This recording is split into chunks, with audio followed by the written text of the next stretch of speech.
मैं Anil Suthar zero mathematical classes के अंदर आपका हार्दिक अभिनंदन करता हूं।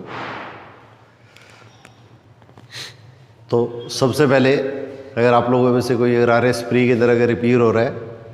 तो कल होने वाली जो परीक्षा है उसके अंदर हमारी भी ड्यूटी लगी हुई है, तो इसके लिए आप लोगों को शुभ और मंगल कामनाएं देता हूं। तो catch all the dreams you can. तो इस कारण आज थोड़ी सी टॉपिक है मैं थोड़ा सा छोटा रख पाऊँगा कि मेरे स्टूडेंट है वो भी इसके अंदर क्या होंगे आ नहीं पाए, तो कुछ नए स्टूडेंट आए हुए हैं। तो आज टॉपिक लेंगे, कल जो अपने पास इसके अंदर का पॉलिनोमियल बहुपद जो करवाया था उसी से रिलेटेड टॉपिक है थोड़ा सा, क्वाड्रेटिक इक्वेशन, द्विघात समीकरण। तो इसको शुरू कर रहे हैं। तो आज की वीडियो है वो इसके अंदर का लगभग आधे घंटे की रख पाएंगे इसके अंदर का। फिर उसके बाद में अपने पास इसके अंदर 28 से आप लोगों को मैंने पहले भी कहा था कि +1 +2 का टॉपिक स्टार्ट करेंगे, और साथ ही इसके अंदर क्या होगा छोटी क्लासेस या अपने पास के कम्पिटिटिव पॉइंट से जो टॉपिक होंगे अलग से, उन लोगों की अलग से आधे घंटे की या 40 मिनट की वीडियो बना के मैं डाल दिया करूँगा। तो 2 सेपरेट वीडियो इसके अंदर डालने की कोशिश करेंगे। तो ax² + bx + c = 0। एक अपने पास इसके अंदर क्या होगा, पहले मैंने आप लोगों को सबसे पहले ये चीज़ कराई थी बहुपद पॉलिनोमियल। यहाँ पे अगर अज्ञात राशि है वो अगर x है, एक अज्ञात राशि है वो अपने पास अगर x है और इसकी सबसे बड़ी पावर अगर 2 होती है तो इसको हम क्या बोलते हैं, क्वाड्रेटिक पॉलिनोमियल या द्विघात बहुपद बोलते हैं। और अगर इसका मान अगर एक निश्चित राशि के बराबर हो जाए, निश्चित राशि कुछ भी हो सकती है, निश्चित राशि कुछ भी हो सकती है, इसको मान लिया जैसे मैंने 0 मान लिया, अगर कोई निश्चित राशि है तो इसको इधर ट्रांसफर कर देंगे तो पक्षांतरण करेंगे तो लास्ट में क्या होगा, 0 हो जाएगा। तो इसके अंदर हमारे पास अगर ये इस टाइप का अगर रूप आता है तो ये जो समीकरण है एक अज्ञात राशि है, मैंने आप लोगों को पहले भी बताया था एक अज्ञात राशि है, उस अज्ञात राशि को हम क्या बोलते हैं, चरासी बोलते हैं, चरासी, या इसके अंदर क्या वेरिएबल कहते हैं, ये इसके अंदर क्या है चरासी, या इसके अंदर वेरिएबल कहा जाता है। अब आपने पास इसके अंदर अज्ञात राशि अगर एक है, ABC क्या है, कांस्टेंट है, ये वास्तविक संख्या ये रियल नंबर्स है, एक अज्ञात राशि है और अज्ञात राशि की सबसे बड़ी घात अगर अपने पास इसके अंदर अगर 2 होती है, अज्ञात राशि की सबसे बड़ी घात अगर अपने पास इसके अंदर अगर 2 होती है तो ये जो समीकरण होती है इसको हम द्विघात समीकरण या वर्ग समीकरण कह देते हैं, या इसको क्वाड्रेटिक इक्वेशन कह देते हैं। एक अज्ञात राशि है और उसकी सबसे बड़ी घात अगर अपने पास अगर 2 हो गई है तो ये जो समीकरण होती है द्विघात समीकरण या वर्ग समीकरण, या हमारे पास इसके अंदर क्या क्वाड्रेटिक इक्वेशन को रिप्रेजेंट करती है। और इसमें सबसे पहले कंडीशन क्या है, x करके इनटू में जो इसका गुणांक या कोफिशिएंट है इसकी वैल्यू कभी भी 0 नहीं होनी चाहिए। x का जो कोफिशिएंट है वो अपने पास इसके अंदर क्या होगा, कभी भी 0 नहीं होना चाहिए। तो ये इसके अंदर क्या होगी, सबसे पहले इसकी कंडीशन है, क्योंकि अगर a का मान 0 हो जाता है, ए का मान अगर अपने उसके क्वेश्चन के अंदर अगर 0 हो गया, कई बार क्वेश्चन के अंदर क्या होगा, इस तरह से क्वेश्चन दे दिया जाता है पेपर के अंदर, जैसे इस टाइप से क्वेश्चन दे दिया है। अब आपने वैसे अगर 0 है तो 0 को किसी भी नंबर से मल्टीप्लाई करेंगे 0, तो ये तो स्टेप खत्म हो गया। तो अज्ञात राशि क्या है, 1 है, और अज्ञात राशि की सबसे बड़ी घात अगर 1 आती है तो इस समीकरण को हम द्विघात समीकरण नहीं कह सकते, क्वाड्रेटिक इक्वेशन नहीं कह सकते। तो ये जो समीकरण आएगी वो इसके अंदर क्या होगी, रेखिक समीकरण या लीनियर इक्वेशन को रिप्रेजेंट करती है। ये रेखिक समीकरण या लीनियर इक्वेशन को रिप्रेजेंट करती है। तो इसलिए x² के इनटू में जो है वो x² का गुणांक या कोफिशिएंट कहलाता है, ये कभी भी 0 नहीं होना चाहिए, ये इसके अंदर का सबसे इंपॉर्टेंट है। तो इसलिए इसके अंदर क्या होगी, ये इसकी वैलिडिटी है, ये अपने पास इसके अंदर क्या इसकी शर्त है। तो ये शर्त अपने को सबसे पहले स्पेशली ध्यान रखनी है।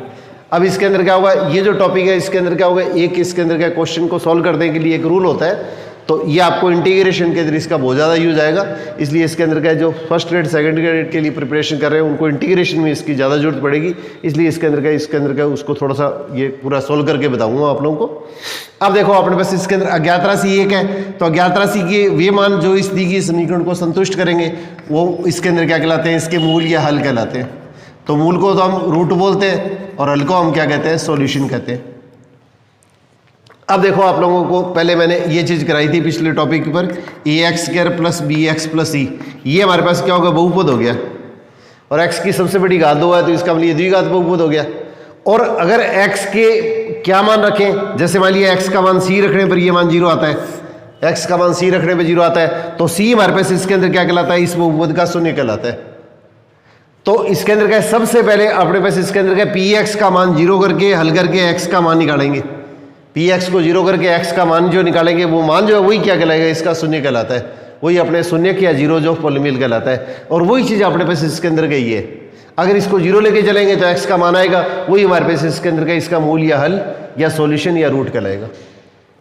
इसमें कोई ज्यादा अंतर नहीं है, एक ही चीज है इसके अंदर लमसम। अब इस चीज को देखो अपने पास इसके अंदर, तो अगर अपने पास इसके अंदर का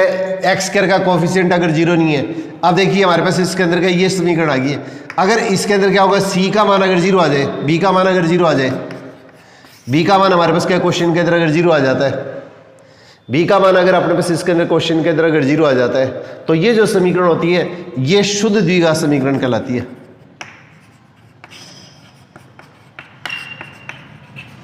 इसको प्योर क्वाड्रेटिक इक्वेशन बोलते हैं, शुद्ध द्विघात समीकरण या प्योर क्वाड्रेटिक इक्वेशन कहलाती है।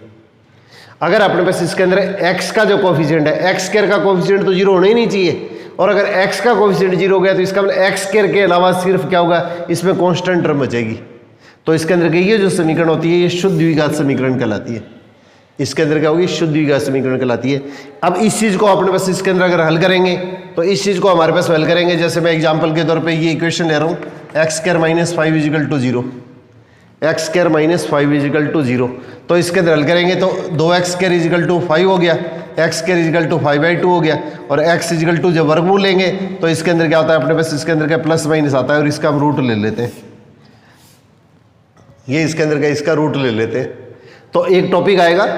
ये आपको मैं 28 को जैसे स्टार्ट करूँगा उस दिन इसके अंदर का होगा मॉडुलस फंक्शन होता है, उसके बारे में बताऊँगा, उसमें आपको सारी चीज़ें इसके अंदर का अच्छी तरह से इसके अंदर का क्लियर हो जाएगी कि इसके अंदर का प्लस माइनस क्यों लिया जाता है। तो एक बार इसके अंदर का आप सीधा याद रखो कि इसके अंदर का यहाँ पे अज्ञात राशि क्या है, x है, और उसकी सबसे बड़ी घात 2 है, तो इसके अंदर x के 2 मान अपने को प्राप्त होंगे। दोनों मान क्या वास्तविक भी हो सकते हैं, परिमेय भी हो सकते हैं, समान भी हो सकते हैं, असमान भी हो सकते हैं, और काल्पनिक भी हो सकते हैं। तो इसके अंदर क्या होगी, इसकी जो कंडीशन आएगी वो चीज़ आप लोगों को आज क्लियर कर रहा हूँ मैं।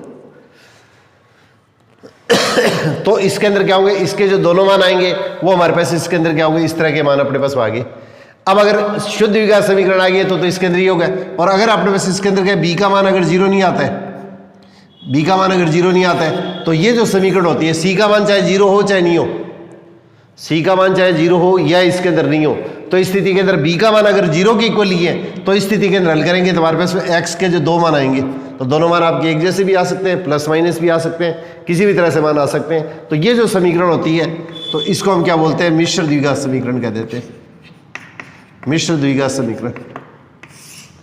ये मिश्र द्विघात समीकरण कहलाती है। ये अपने एनसीईआरटी के अंदर अलग से इसको स्पेसिफाई किया हुआ नहीं है, इसके अंदर क्या होगा, सिर्फ आपने बस क्या कॉम्पिटिटिव पॉइंट से थोड़ा सा याद रख लेना, अगर इसका कोफिशिएंट जीरो है तब तो ये क्या होगी, शुद्ध द्विघात समीकरण होगी, और हमारे पास इसके अंदर क्या होगी, अगर ये जीरो नहीं है तो इसके अंदर क्या होगी, मिक्स क्वाड्रेटिक इक्वेशन होगी, शुद्ध द्विघात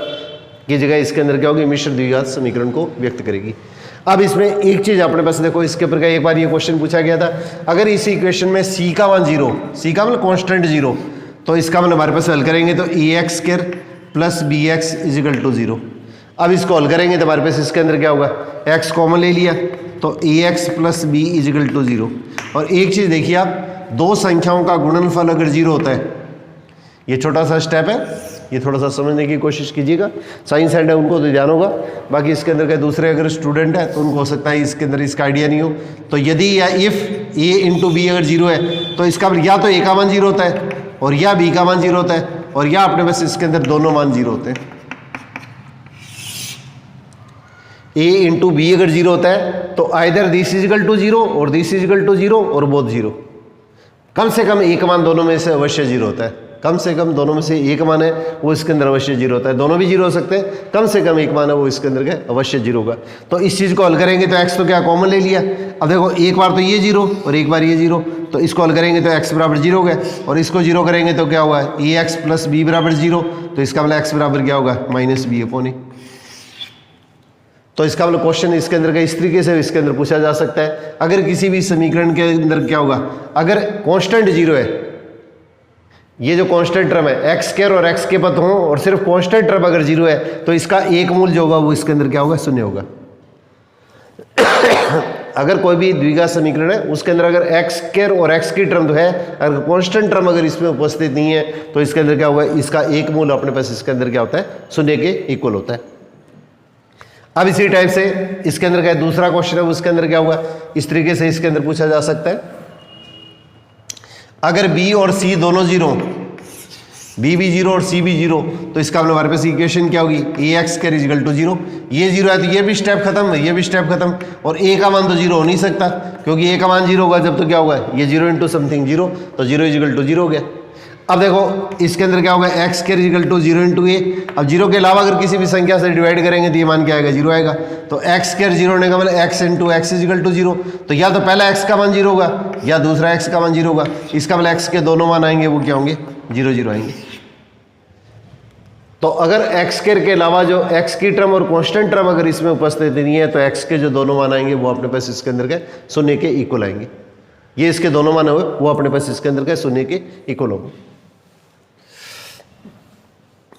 फिर इसके बाद में इसके अंदर क्या एक जो क्वेश्चन बनता है, इसके अंदर क्या होगा, इसको हल करने के लिए अपने पास इसके अंदर क्या होगी, अलग अलग जैसे विधियां, एक तो गुणनखंड विधि होती है, गुणनखंड विधि से इसके अंदर द्विघात समीकरण को हल किया जाता है, और एक इसके अंदर होती है पूर्ण वर्ग बढ़ा के इसके अंदर का इस समीकरण को अपने पास हल करना, पूर्ण वर्ग बढ़ा के इस समीकरण को हल करना। और एक इसके अंदर का फॉर्मूला होता है द्विघाती सूत्र, या इसको श्री द्विराचार्य का सूत्र कहते हैं। तो श्री द्विराचार्य का सूत्र अपने पास इसके अंदर का स्थापित कैसे किया जाता है, इसका अपने पास इसके अंदर का आगे इसके अंदर का अपने को बहुत ज़्यादा इसके अंदर का रिजल्ट की जरूरत पड़ेगी, तो इसलिए इसके अंदर का एक बार आपको इसका थोड़ा सा सिस्टम समझा देता हूँ, तो इसके अंदर का फिर बाद में बार बार मेरे को रिपीट नहीं करना पड़े। तो a x square plus b x is equal to, सबसे पहले कॉन्स्टेंट को आप राइट साइड में ले जाओ, सबसे पहले कांस्टेंट है उसके अंदर क्या होगा, इसको राइट साइड में ले जाइए। अब इसको ले जाने के बाद में एक्स स्क्वायर का कोफिशिएंट अपने को क्या करना है, एक बनाना है, तो इसके अंदर क्या होगा, ए से डिवाइड कर दो, तो ए से डिवाइड कर देंगे। सबसे पहले कांस्टेंट को ट्रांसफर कर दो, कांस्टेंट को उस दूसरी साइड के अंदर के ले जाएंगे, उसको ट्रांसफर करना कहते हैं। फिर एक्स स्क्वायर का जो कोफिशिएंट है गुणांक है उसको एक बनाना है, इसे डिवाइड करके। फिर इसके बाद में देखो एक चीज आप लोगों ने पढ़ी है, a square plus two a b plus b square, ये क्या होता है, ए प्लस बी का होल स्क्वायर होता है, और a square minus two a b plus b square अपने पास इसके अंदर क्या होता है, ए माइनस बी का होल स्क्वायर होता है। इसमें ध्यान अपने को रखना है कि चाहे प्लस का स्क्वायर है चाहे माइनस का स्क्वायर है, स्क्वायर की दोनों टर्म पॉजिटिव होनी चाहिए, और इन दोनों टर्म को मल्टीप्लाई करके इसका डबल करेंगे तो प्लस का होल स्क्वायर बनेगा, और ए और बी ये जो दोनों टर्म है जिनके स्क्वायर है उन दोनों को मल्टीप्लाई करके इसको -2 से ये मल्टीप्लाई करके माइनस का निशान लगाएंगे तो ए माइनस बी का होल स्क्वायर अपने पास में बनता है। तो इस समीकरण को अपने को होल स्क्वायर बनाने के लिए, होल स्क्वायर को परफेक्ट स्क्वायर भी बोलते हैं, तो इसके लिए रूल क्या होता है, एक्स का जो कोफिशिएंट है, एक्स का जो गुणांक है उसका आधा कर दो, एक्स का जो कोफिशिएंट है उसके अंदर क्या होगा, इसका आधा कर दो। तो एक्स का कोफिशिएंट कितना है, सबसे पहले एक्स स्क्वायर का गुणांक आपको एक बनाना है, और एक्स का जो कोफिशिएंट है वो कितना होगा, बी अपॉन ए, इसका आधा कर देंगे, और इसका वर्ग है वो इसके अंदर के दोनों साइड में प्लस कर देंगे, दोनों साइड के अंदर के ये अपने पास इसके अंदर के प्लस कर देंगे। तो इसको प्लस करेंगे तो हमारे पास इसमें देखिए इस तरह का रिजल्ट अपने को प्राप्त होता है। तो इसके अंदर क्या होगा, x square plus b upon a into x, और एक्स का जो कोफिशिएंट है वो कितना है, बी अपॉन ए, तो इसका आधा करेंगे तो क्या, बी अपॉन 2a, तो b अपॉन 2a, इसका वर्ग इसके अंदर क्या प्लस कर देंगे। तो इधर प्लस किया तो आपने राइट हैंड साइड में भी प्लस कर देना है, इधर आपने प्लस किया है तो इस साइड के अंदर भी अपने पास इसके अंदर क्या ये चीज प्लस कर देंगे। अब दोनों साइड के अंदर प्लस कर देंगे उपरांत देखिए क्वेश्चन के अंदर क्या होगा, ये पहली संख्या प्लस दूसरी संख्या, बीच में अगर प्लस का निशान है तो प्लस का होल स्क्वायर बनेगा, माइनस का निशान है तो माइनस का होल स्क्वायर बनेगा। ये स्पेशली आपको ध्यान देना है, अभी जो मैंने आपको फॉर्मूला बताया था, इसको अगर हल करते हैं तो पहली संख्या का स्क्वायर प्लस दूसरी संख्या का स्क्वायर और प्लस 2 गुणा पहली संख्या गुणा दूसरी संख्या, इसको हल करेंगे 2 से 2 कट जाएगा तो वापिस अपने पास इसके अंदर के ये टर्म आ जाएगी। तो यहाँ पे ध्यान रखना है, अगर प्लस है तो प्लस का साइन आएगा, माइनस है तो अपने पास माइनस का साइन आएगा। तो इस टाइप को अपने पास आगे कैलकुलेशन के अंदर अगर आपकी पहले वाली क्लासों के अंदर या बीच के अंदर गैप होने के कारण अगर प्रैक्टिस नहीं है तो इसकी थोड़ी सी जरूर प्रैक्टिस करनी है आप लोगों को, ताकि इसके अंदर क्या अपने पास आगे वाले जब क्वेश्चन करें तो अपने कैलकुलेशन के अंदर क्या थोड़ा सा अपने को बेनिफिट मिल पाए। अब इस चीज़ को मैंने होल स्क्वायर कर दिया। अब देखो इसको एलसीएम ले, तो 4a स्क्वायर एलसीएम ले लिया तो b स्क्वायर माइनस 4ac। अब ये x plus b upon 2a इसका होल स्क्वायर। अब दोनों साइड के अंदर के जब वर्गमूल लेंगे तो क्या आएगा, इसका वर्ग है तो इसका वर्गमूल लेंगे तो वर्ग खत्म, और इसमें वर्गमूल लेंगे तो क्या आएगा अपने पास इसके अंदर क्या प्लस माइनस आ जाएगा। ये इसके अंदर क्या होगा, ये कल वाली क्लास में या परसों वाली जब क्लास लूँगा उसके अंदर आपको इसके अंदर का थोड़ा सा मॉडुलस फंक्शन लेके उसके बाद में मैं क्लियर कर दूंगा। जिन्होंने मॉडुलस फंक्शन नहीं पढ़ा हुआ है अदर देन जो साइंस साइड है उन लोगों को शायद इसके बारे में थोड़ा सा ध्यान नहीं होगा, तो उनको मैं थोड़ा सा क्लियर कर दूंगा। तो इसका स्क्वायर लेंगे तो इसके अंदर क्या होगा, इस साइड के अंदर क्या होगा अपने पास इसके अंदर क्या प्लस माइनस आ जाएगा। अब देखो ये x के अलावा बची हुई वैल्यू है उसको दूसरी साइड में ले जाओ, तो x के अलावा बची हुई वैल्यू है उसको दूसरी साइड में ले जाएंगे, तो ये इधर आएगा तो कितना होगा -b/2a, और ये क्या होगा प्लस माइनस b² - 4ac इसका √/2a, और हल करेंगे तो x = क्या होगा 2a एलसीएम आ गया, तो -b + -b² - 4ac। ये x का मान ज्ञात करने का सूत्र होता है। इसी सूत्र को हम क्या है क्वाड्रेटिक फॉर्मूला या द्विघाती सूत्र बोलते हैं। इसको क्वाड्रेटिक फॉर्मूला या द्विघाती सूत्र बोला जाता है। ये क्वाड्रेटिक फॉर्मूला या द्विघाती सूत्र बोला जाता है। इसी सूत्र को श्रीधराचार्य सूत्र भी कहा जाता है। श्रीधराचार्य सूत्र भी कहा जाता है। ये मैथमेटिशियन के नाम के ऊपर इस फॉर्मूले को जो है वो श्रीधराचार्य सूत्र भी कहा जाता है। पुरानी बुकों के अंदर नाम इसके अंदर ये दिया हुआ था, ये एनसीईआरटी वाली बुक है उसके अंदर का इस सूत्र का जो नाम है वो इसके अंदर द्विघाती सूत्र के नाम से दिया गया है। तो x का मान ज्ञात करने के लिए जो फॉर्मूला काम में जो लेते हैं इस फॉर्मूले को हम क्या बोलते हैं द्विघाती सूत्र बोलते हैं। अब 1 मिनट के लिए थोड़ा सा देखो, फिर मैं वापस टॉपिक के ऊपर ये स्टार्टिंग पे आ रहा हूँ। ax² + bx + c = 0 ये द्विघात समीकरण को व्यक्त कब करेगी, अगर आपको ये पूछा जाता है तो ये कंडीशन आपको जरूर मेंशन कर दी है। x² के इनटू में जो है वैल्यू ये कभी भी शून्य नहीं होनी चाहिए, और x का मान ज्ञात करने के लिए अपने पास इसके अंदर का जो फॉर्मूला काम में लेते हैं इस फॉर्मूले को मैं साइड में लिख रहा हूँ। तो x = -b + -b² - 4ac/2a। ये जो सूत्र है वो इसके अंदर क्या होगा क्वाड्रेटिक फॉर्मूला या अपने पास इसके अंदर द्विघाती सूत्र कहलाता है। अब x के मान जो आएंगे उन मानों की जो प्रवृत्ति होगी, इनकी जो नेचर होगी, इनकी अपने पास इसके अंदर के नेचर ऑफ रूट्स, इनकी जो प्रवृत्ति होगी, रूट्स की जो अपने पास इसके अंदर प्रवृत्ति होगी वो किस पे डिपेंड करती है, ये इसके अंदर का थोड़ा सा इंपॉर्टेंट है, ध्यान रखना। b² - 4ac के मान पे डिपेंड करती है। इस समीकरण की ये जो इक्वेशन आपको दे रखी है उसके मूलों की x के जो मान आते हैं वास्तविक होंगे, काल्पनिक होंगे, परिमेय होंगे या अपरिमेय होंगे, समान होंगे या असमान होंगे,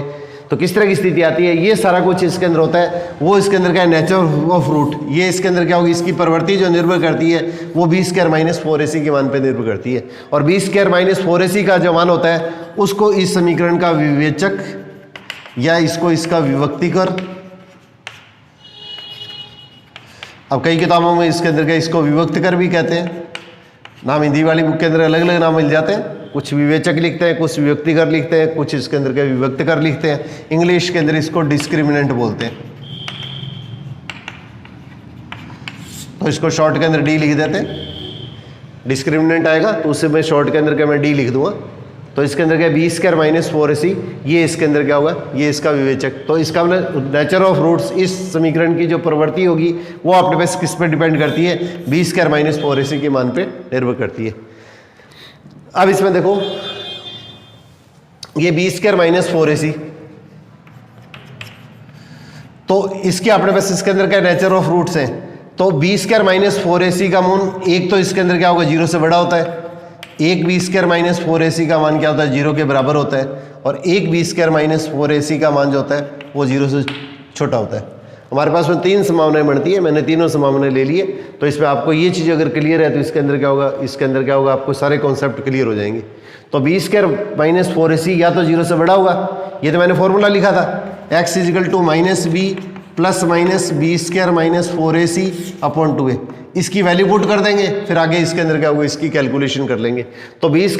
4ac 0 से बड़ा होता है, तो इसमें भी हमारे पास इसके अंदर के 2 तरह की स्थितियां बनती है। जैसे b² - 4ac का मान एक तो इसके अंदर क्या होगा 7 आ गया, और एक इसके अंदर क्या होगा ये मान अपने पास इसके अंदर का सपोज करो 9 आ गया। b² - 4ac का मान एक तो 7 आ गया। अब ये भी पॉजिटिव है ये भी पॉजिटिव है, परंतु ये क्या है पूर्ण वर्ग नहीं है, और ये क्या है पूर्ण वर्ग है, होल स्क्वायर है, 3 का वर्ग हो गया। तो b² - 4ac 0 से जब बड़ा है, परंतु इसके अंदर क्या होगा अगर एक स्थिति है पूर्ण वर्ग है और एक स्थिति है पूर्ण वर्ग नहीं है, तो जब आपके पास इसके अंदर क्या होगी ये पूर्ण वर्ग की स्थिति आती है, पूर्ण वर्ग की स्थिति आती है, उस समीकरण स्थिति के अंदर क्या होगा इस समीकरण के मूल हमारे पास इसके अंदर क्या है एक तो भिन्न होंगे और एक इसके अंदर भिन्न या असमान कुछ भी कह सकते हैं, और एक इसके अंदर क्या इसके मूल जो आएंगे वो अपने पास इसके अंदर क्या परिमेय होंगे। तो इसके अंदर का इसके रूट है वो इसके अंदर क्या होंगे अनइक्वल होंगे, अलग अलग होंगे, और इसके अंदर का ये रेशनल या परिमेय होंगे। और अगर अपने पास इसके अंदर का ये मान पॉजिटिव आता है परंतु पूर्ण वर्ग नहीं है, जैसे 5 आ गया, 7 आ गया, 8 आ गया, इस तरह की स्थिति आ गई, अगर पॉजिटिव के साथ साथ क्या अगर पूर्ण वर्ग नहीं है तो इस स्थिति के अंदर क्या इसके मूल जो होंगे वो हमारे पास इसके अंदर क्या होंगे असमान या अनइक्वल, और इसके अंदर क्या होंगे साथ के इसके अंदर रूट आएंगे वो अपरिमेय या इरेशनल रूट होंगे, ये अपरिमेय संख्या होगी। इस थोड़ा सा ध्यान रखिए आप, b² - 4ac पॉजिटिव आने के साथ साथ अगर पूर्ण वर्ग भी आता है, जैसे 16 आ गया, 25 आ गया, इस तरह की स्थिति आ गई तो इसके मूल क्या होंगे अनइक्वल, ये इक्वल होंगे, ये इसके अंदर हमारे पास अनइक्वल तो दोनों स्थितियों के अंदर होंगे, और अपने पास इसके अंदर क्या रूट जो आएंगे वो हमारे पास इसके अंदर क्या होंगे, ये अपने पास इसके अंदर परिमेय या रेशनल होंगे। और अगर अपने पास इसके अंदर अगर ये वर्ग पॉजिटिव तो आता है b² - 4ac, इसका जो डिस्क्रिमिनेंट या विवेचक या विभक्तिकर है वो अपने पास पॉजिटिव तो आता है परंतु पूर्ण वर्ग नहीं आता है, जैसे इसके अंदर क्या 7 का वर्गमूल लेंगे तो अपने पास ज्ञात करना संभव नहीं है, तो इस तरह की स्थिति आती है तो हमारे पास इसके मूल क्या होंगे असमान अलग अलग होंगे, और इसके अंदर क्या होंगे अपरिमेय या इरेशनल रूट आएंगे। और ये दोनों ही संख्याएं क्या आती है b² - 4ac परिमेय और अपरिमेय दोनों को जब मिलाते हैं तो उसको हम क्या बोलते हैं वास्तविक संख्या बोलती है। ये दोनों अपने पास इसके अंदर क्या होती है वास्तविक संख्या कहलाती है। तो इसका मतलब कहने का मतलब क्या है b² - 4ac है, उसके अंदर क्या जब 0 से बड़ा होगा तो इसके मूल क्या होंगे वास्तविक तो होंगे ही होंगे, और वास्तविक में से किस प्रकार के मूल होंगे ये चीज किस पे निर्भर करेगा, b² - 4ac का मान पूर्ण वर्ग है या नहीं है। अगर पूर्ण वर्ग आ रहा है तो उस स्थिति के अंदर इसके रूट होंगे परिमेय या रेशनल रूट होंगे, और अगर अपने इसका पूर्ण वर्ग नहीं है तो उस स्थिति के अंदर के इसके जो रूट होंगे वो अपरिमेय, परिमेय और अपरिमेय दोनों को जब मिलाते हैं तो वही वास्तविक संख्या कहलाती है। मैंने आपको स्टार्टिंग के अंदर ये चीज़ करवाई थी, तो इसका मतलब हमारे पास ये चीज़ होगी। और b² - 4ac अगर 0 आ गया तो इसके अंदर क्या, जैसे मान लीजिएगा इसके अंदर मान 0 आ गया तो 0 का रूट क्या होगा 0 होगा, इसका मतलब b के अंदर क्या होगा x का मान लिखेंगे तो -b + -0, 0 का वर्गमूल 0, तो एक बार तो क्या होगा ये इसके अंदर क्या है -b के अंदर आपने 0 जोड़ दिया अपॉन 2 आ गया, और एक बार -b 0 घटा दिया, तो दोनों के अंदर हल करेंगे तो इसके अंदर मान क्या आएंगे, ये दोनों मान एक जैसे आएंगे। तो b² - 4ac अगर 0 के इक्वल आता है तो ये इसके अंदर क्या ज़्यादा इंपॉर्टेंट है, तो इसके अंदर मूल इसके अंदर क्या होते हैं समान होते हैं। b² - 4ac अगर 0 के इक्वल आता है तो इसके मूल अपने पास इसके अंदर क्या होते हैं x के जो मान होते हैं वो इसके अंदर का इसका सॉल्यूशन रूट या मूल या हल कुछ भी कह सकते हैं आप, ये इसके अंदर क्या होंगे समान होंगे, और मूल अपने पास इसके अंदर क्या होंगे परिमेय, परिमेय का मतलब रेशनल होंगे। और b² - 4ac 0 से अगर छोटा होता है तो अपने पास इसके अंदर का इसके मूल क्या होंगे असमान अनइक्वल, और इसके अंदर क्या होंगे काल्पनिक, काल्पनिक का मतलब इमेजनरी। तो काल्पनिक है इसके अंदर क्या होगा, ये पुरानी बुक है उसके अंदर क्या है उसको अधिकल्पित नाम भी दिया हुआ है, तो बाई चांस हिंदी वाले थोड़े से स्पेशली ध्यान दीजिएगा। तो इसके अंदर क्या होगा, ये कई बार काल्पनिक है वो तो लगभग कॉमन सा शब्द है, परंतु अधिकल्पित आता है तो इसके अंदर का ये काल्पनिक को ही बोला जाता है, इसको कहते हैं इमेजनरी। तो इसलिए इसके अंदर का इंग्लिश की टर्म्स है उसके अंदर का स्पेशली थोड़ा सा ध्यान रखने की कोशिश कीजिएगा। ये ऐसा नहीं कि एक ही क्वेश्चन आपको हीरो बना दे, रही क्वेश्चन आपको जीरो बना दे, कोई ज़्यादा मुश्किल नहीं है। तो इसके अंदर क्या होगा, इसलिए थोड़ी सी कॉमन जो टर्म्स है, क्यों आपका सिलेबस सारा कुछ इंग्लिश में दे रखा है तो इसलिए इसके अंदर का कुछ टर्म्स है वो अपने पास निश्चित तौर के ऊपर के इंग्लिश की ध्यान रखने की कोशिश कीजिए। अब अपने पास देखो इसके अंदर क्या होगा क्वेश्चन है, उसके अंदर क्या होगा, मैं अलग से जैसे इसके अंदर का एक क्वेश्चन ले रहा हूँ। अगर अपने पास इसके अंदर का ये पूछा जाता है कि अगर इस समीकरण के मूल वास्तविक कब होंगे, तो इस समीकरण के मूल वास्तविक कब होंगे, तो आप क्या लिखोगे b² - 4ac 0 से बड़ा। भाई परिमेय का मतलब क्या होता है, वास्तविक ही होता है। परिमेय का मतलब क्या है, वास्तविक ही है। तो इसका मतलब परिमेय और अपरिमेय संख्या दोनों जब मिलती हैं, परिमेय संख्या और अपरिमेय संख्या, रेशनल और इरेशनल जब दोनों मिलाते हैं तो ये जो संख्या होती है उसी को हम वास्तविक संख्या या रियल नंबर कहते हैं, उसी को वास्तविक संख्या या रियल नंबर कहते हैं। तो रेशनल और इरेशनल, परिमेय और अपरिमेय दोनों मिलकर ही अपने पास इसके अंदर का वास्तविक संख्या बनती है। तो चाहे परिमेय संख्या है तो वो भी वास्तविक है, अपरिमेय संख्या है वो भी वास्तविक है, वो भी रियल नंबर है, दोनों ही रियल नंबर है। तो इसलिए हमारे पास इसके अंदर क्या होगा, b² - 4ac 0 से अगर बड़ा है या 0 के इक्वल है तो इसका मतलब हमारे पास इसके अंदर क्या होगा, ये समीकरण है उसके अंदर x के जो मान आएंगे वो इसके अंदर रियल या वास्तविक होंगे। अगर आपको क्वेश्चन ये पूछा जाता है कि इसके रूट या मूल वास्तविक कब होंगे, तो अब अपने पास इसके अंदर आंसर क्या लिखेंगे, b² - 4ac > 0। क्या ऑप्शन देंगे, तो एक ऑप्शन ये देंगे, एक ऑप्शन ये देंगे, और एक ऑप्शन इसके अंदर क्या होगा ये देंगे। तीनों से अलग अलग टाइप से ऑप्शन दिया जा सकता है, और एक b² - 4ac < 0। तो इसका मतलब हमारे पास इसके अंदर क्या वास्तविक के लिए क्या होगा, > 0। तो > 0 है तो ग्रेटर है तो भी रियल होंगे, और इसके अंदर का = 0 है तो भी इसके अंदर क्या होंगे, रियल होंगे। अब इसके अंदर का दूसरे टाइप का इसके अंदर का क्वेश्चन ये अपने पास इसके अंदर बन गया कि अपने पास इसके अंदर क्या होगा, b² - 4ac अगर > 0 है, तो उस स्थिति के अंदर हमारे पास इसके अंदर क्या होगा, एक तो इसके अंदर क्या होंगे, मूल परिमेय या रेशनल कब होंगे, असमान दे दिया रेशनल, और अपने पास इसके अंदर अनइक्वल कब होंगे, तो इसके अंदर क्या है, बी स्क्वायर माइनस 4ac 0 से बड़ा होता है, और साथ में क्या होता है, ये इसके अंदर क्या होगा, पूर्ण वर्ग होल स्क्वायर। जैसे इसके अंदर क्या होगा, बी स्क्वायर माइनस 4ac की वैल्यू क्या होगी, 25 आ गई, 36 आ गई, इसके अंदर क्या होगा अपने पास इसके अंदर क्या, जैसे 49 आ गई, इस तरह का कोई भी मान आ गया, तो ये 6 का वर्ग है, 5 का वर्ग है, 7 का वर्ग है, तो ये क्या होगी, पूर्ण वर्ग या होल स्क्वायर होगी। तो इस तरह का मान अपने पास आता है, तो इसके अंदर क्या मूल अपने पास इसके अंदर क्या होते हैं, परिमेय होते हैं और असमान होते हैं। और अगर आपको सिर्फ ये दिया जाता है कि इसके अंदर परिमेय कब होंगे, तो बी स्क्वायर माइनस 4ac 0 से बड़ा होने के साथ साथ पूर्ण वर्ग होना चाहिए, और दूसरी स्थिति इसके अंदर क्या बनती है, बी स्क्वायर माइनस 4ac है, उसके अंदर क्या होगा, 0 के इक्वल आता है। इन दोनों स्थितियों के अंदर क्या होगा, बी स्क्वायर माइनस 4ac 0 से बड़ा है, परंतु इसके साथ साथ एक कंडीशन और है कि पूर्ण वर्ग भी होना चाहिए, होल स्क्वायर भी होना चाहिए। बी स्क्वायर माइनस 4ac इसका जो डिस्क्रिमिनेंट है या विवेचक है वो 0 से बड़ा होने के साथ साथ पूर्ण वर्ग भी है, और साथ में ये 0 के इक्वल है, तो इस स्थिति के अंदर के इसके मूल क्या होंगे, अपने पास इसके अंदर क्या परिमेय या रेशनल होंगे। और अगर आपने को क्वेश्चन के अंदर ये पूछा जाता है कि इसके अंदर क्या ये जो समीकरण है, तो बी स्क्वायर माइनस 4ac 0 से बड़ा है, तो इसके अंदर क्या होंगे, परिमेय की स्थिति के अंदर आएंगे। परिमेय के साथ में अगर आपको असमान कहते, परिमेय और असमान की स्थिति के अंदर आएंगे। रेशनल और अनइक्वल कब आएंगे, जब बी स्क्वायर माइनस 4ac 0 से बड़ा हो, और अपने पास इसके अंदर क्या साथ साथ अपने पास इसके अंदर क्या होगा, ये पूर्ण वर्ग भी होना चाहिए, होल स्क्वायर भी होना चाहिए। और अगर अपने पास इसके अंदर क्या होगा, अगर आपको कंडीशन ये दे दी है कि इसके दोनों मूल है वो परिमेय के साथ साथ समान भी है, रेशनल के साथ साथ इक्वल भी है, दोनों चीजें अगर आ गई है, तो फिर बी स्क्वायर माइनस 4ac क्या होगा, 0 से बड़ा होगा। और अगर अपने पास इसके अंदर ये पूछ लिया जाए कि रूट है वो अपने पास में अपरिमेय, इरेशनल और असमान अलग अलग हो, तो ये स्थिति अपने पास इसके अंदर कब आएगी, जब बी स्क्वायर माइनस 4ac क्या 0 से बड़ा तो हो, परंतु किसके अंदर क्या होगा, पूर्ण वर्ग नहीं हो।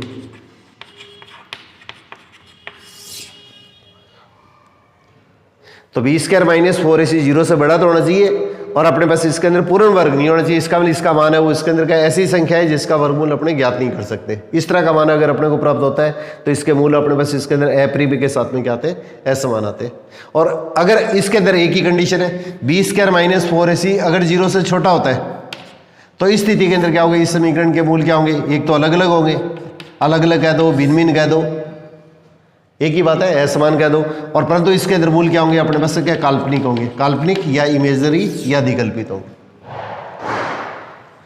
तो इसके ऊपर जनरली इसके अंदर क्या होगा, एक क्वेश्चन इसके अंदर पूछा जाता है।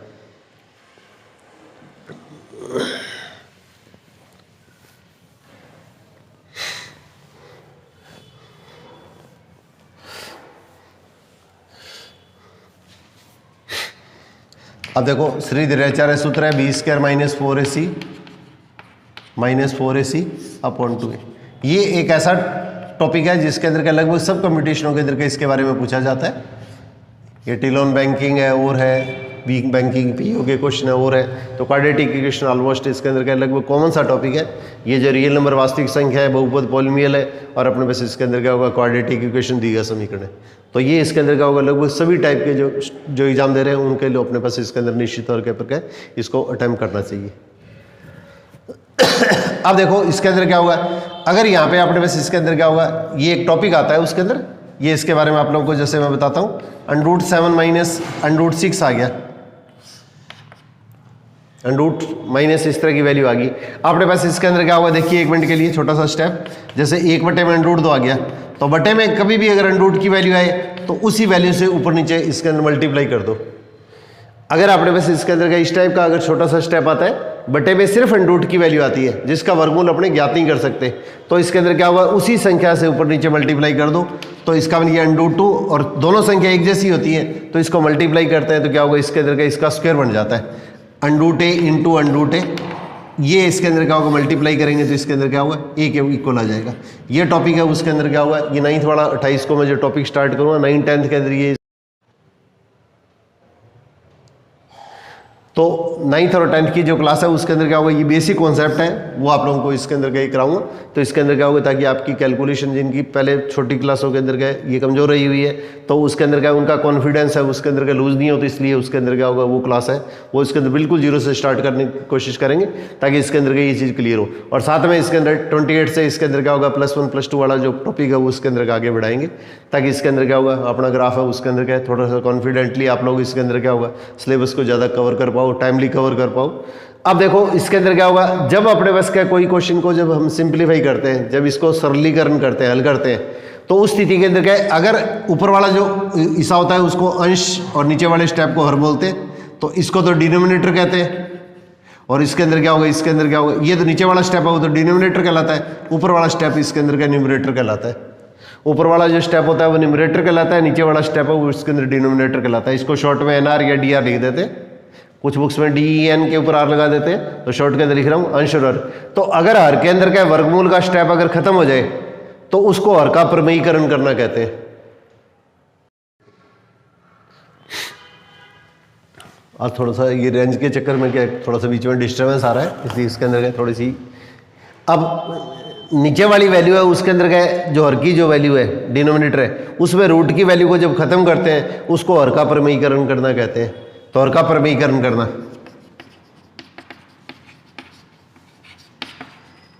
हर का प्रमेयीकरण, इसको रैशनलाइजेशन करना कहते हैं, rationalising the denominator, rationalising the denominator. ये हर का प्रमेयीकरण करना है या रैशनलाइजिंग द डिनोमिनेटर, मैं शॉर्ट के अंदर लिख रहा हूँ, तो रैशनलाइजिंग द डिनोमिनेटर। ये हर के अंदर क्या वर्गमूल खत्म करना होता है, वो हर का प्रमेयीकरण या रैशनलाइजेशन करना कहलाता है। किसका, ये अपने पास इसके अंदर हर का। तो इसके अंदर आंसर अपने पास इस रूप में भी आ सकता है और इसके अंदर का आंसर अपने पास इस रूप में भी आ सकता है। तो एनसीईआरटी के अंदर के लगभग ऑलमोस्ट जितने भी क्वेश्चन दे रखे हैं उसके अंदर नीचे रूट के फॉर्म के अंदर आंसर है, उसके अंदर के बहुत कम क्वेश्चनों के मिलते हैं। परंतु आंसर अगर आपका ऑप्शन इस फॉर्म में है तो इस फॉर्म में लिख देंगे, इस फॉर्म में तो इसके अंदर क्या इस फॉर्म में लिख देंगे। परंतु अगर आपने पास इसके अंदर क्या होगी वैल्यू, अगर इस टाइप की अगर आपने पास में आ जाती है, अगर आपने पास इसके अंदर क्या वैल्यू, इसके अंदर क्या इस टाइप की वैल्यू आ जाती है। अब देखो दोनों संख्याएं वर्गमूल की आ गई है, या एक संख्या अपने पास इसके अंदर वर्गमूल की आ गई है, दूसरी संख्या बिना वर्गमूल की आ गई है। अब नीचे अगर अपने पास इसके अंदर क्या दो संख्या है, बीच में अगर प्लस या माइनस का निशान आ गया, तो उस स्थिति के अंदर क्या नीचे वाली जो संख्या हर की संख्या है डिनोमिनेटर है, उसके अंदर क्या होगा रूट खत्म करना होता है, वो इसके अंदर क्या कहलाता है, इसका रैशनलाइजेशन करना कहलाता है। रुकिए ठीक है, अंदर जो संख्या है डिनोमिनेटर की जो संख्या है उसके अंदर अगर सिर्फ एक संख्या की बजाय दो संख्या आ गई है या दो से ज़्यादा संख्या आ गई है, तो अपने ज़्यादातर ऑलमोस्ट इसके अंदर क्या होगा दो ही टाइप की संख्या आती है, दो से ज़्यादा भी आती है, तो आप लोगों को अलग से क्लास के अंदर बता दूंगा। तो इसके अंदर क्या होगा, अगर ये बीच के अंदर क्या प्लस या माइनस आ गया है, रूट की वैल्यू आ गई है, एक रूट है एक बिना रूट की वैल्यू आ गई है, तो इसमें ये वर्गमूल को कैसे हम खत्म करते हैं, तो इसके खत्म करने के लिए इसके अंदर क्या होगा, जो रूट है उसको खत्म करने के लिए क्या करते हैं, बीच में ये जो साइन आ रहा है इस साइन के अपोजिट साइन से ऊपर नीचे मल्टीप्लाई करते हैं,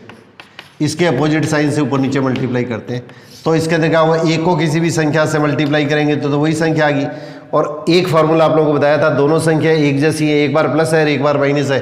तो इसको अगर मल्टीप्लाई करते हैं तो a प्लस बी और a माइनस बी, ब्रैकेट का मतलब प्लस क्या गुणा का निशान है, तो दोनों संख्याएं सेम है, एक बार प्लस है एक बार माइनस है, तो ये फॉर्मूला लिया जाता है a square minus B square. तो इसका मतलब क्या होगा, पहली संख्या का वर्ग लेंगे तो क्या होगा 7 और दूसरी संख्या का स्क्वायर करेंगे तो ये, तो इसका मतलब हमारे पास इसके अंदर कितना होगा √7 प्लस √5/2। अब देखो बटे की जो संख्या उसके अंदर क्या रूट नहीं है, वर्गमूल नहीं है, तो इसका मतलब ये हमारे पास हर का जो प्रमेयीकरण, इस तरह का अगर क्वेश्चन आता है तो इसको इस तरीके से हल किया जाता है। अब जैसे इस तरह का क्वेश्चन अगर आ गया, एक रूट है एक बिना रूट टाइप की संख्या है, तो इस स्थिति के अंदर भी क्या करेंगे, बिल्कुल उसी तरह से ये अपने पास इसके अंदर टॉपिक आता है वो 9th के अंदर आता है, परंतु इसके अंदर क्या होगा, इसका यूज अपने पास इसके अंदर आगे बहुत आता है, तो इसलिए इसके अंदर क्या होगा, ये थोड़ा सा स्पेशली आप ध्यान देना। तो अब ये जो संख्या है यहाँ पे जो निशान है उस निशान के अपोजिट साइन से मल्टीप्लाई करना है, या प्लस है तो माइनस है और माइनस है तो प्लस से मल्टीप्लाई करना है। एक को किसी भी संख्या से मल्टीप्लाई करेंगे ये आएगा। अब देखो एक बार प्लस है और एक बार माइनस है, तो पहली संख्या का स्क्वायर माइनस दूसरी संख्या का स्क्वायर, तो इसका मतलब कितना होगा √7 + 2, और √7 किसी भी संख्या का रूट है और उसका स्क्वायर करेंगे तो रूट खत्म हो जाएगा, और अपने पास क्या होगा 2 का वर्ग करेंगे 4, तो इसका मतलब √7 + 2/3। अब देखो नीचे वाली जो संख्या उसके अंदर रूट की टर्म नहीं है, तो इसका मतलब ये हर का क्या कहलाता है, प्रमेयीकरण करना या रैशनलाइजेशन करना कहलाता है। तो आज इसके अंदर का RS वाले पेपर के चक्कर के अंदर के थोड़ा सा मेरे को भी काम है, और जो हो सकता है कोई कुछ स्टूडेंट है उसके अंदर का उसकी प्रिपरेशन कर रहे हो, तो इस कारण से इसके अंदर का आज इस कक्षा को मैं विराम देता हूँ। तो एक तो कल आपने का जो पेपर आप लोगों का है तो उसके अंदर का आप कॉन्फिडेंटली अपीयर कीजिएगा, ठीक है। तो इसके अंदर का आपको प्रेशर में आने की जरूरत नहीं है। जिस तरह के जो एग्जाम होते हैं वो इसके अंदर क्या होगा, आपके कॉन्फिडेंस को ज़्यादा चेक करते हैं। आपका नॉलेज तो चाहिए, परंतु इसके अंदर का आपका कॉन्फिडेंस है उसके अंदर का उसको मेन चेक करते हैं। तो लक्ष्य के प्रति अटूट चाह की अनुभूति ही सच्ची प्रार्थना है, शब्द नहीं। परंतु फिर भी हमें यह देखने और प्रतीक्षा करने के लिए धैर्य तो होना ही चाहिए कि हमारी प्रार्थनाओं का उत्तर मिलता है अथवा नहीं। तो all the best, catch all the dreams you can. Thank you.